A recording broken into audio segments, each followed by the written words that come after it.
Today in the Daily Dose, the first slave revolt in the New World.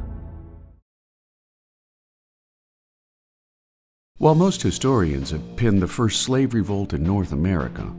on Toussaint Louverture's successful leadership of the Haitian Revolution of 1791 to 1804,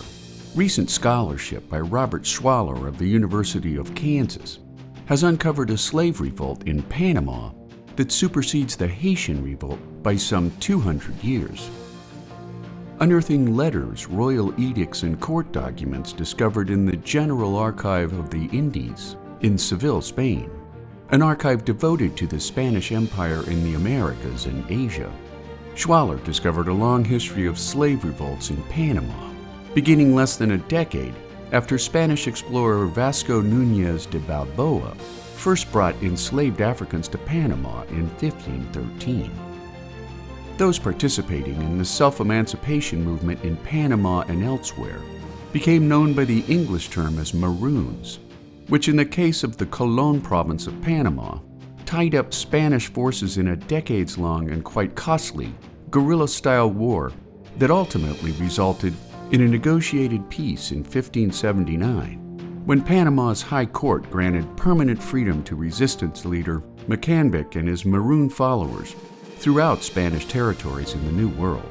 which in turn led to other successful freedom revolts in Ecuador, Colombia, Mexico, and Jamaica.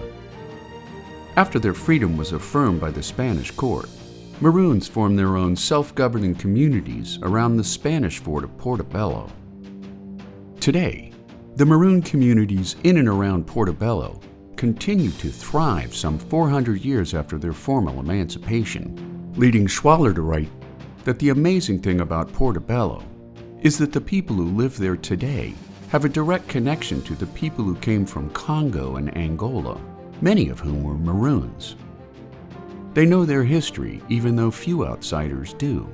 leading other scholars like Ben Vincent III of Case Western University to laud Schwaller's work as a milestone pathway for teaching about rebellion and peace brokering among formerly enslaved people, making the Maroons of Panama the first successful slave freedom movement in North American history. And there you have it, the first slave revolt in the New World, today on the Daily Dose. Get your nerd on with the Daily Dose. And if you enjoyed today's episode, share the link with a friend or colleague so that they too can learn something new every day.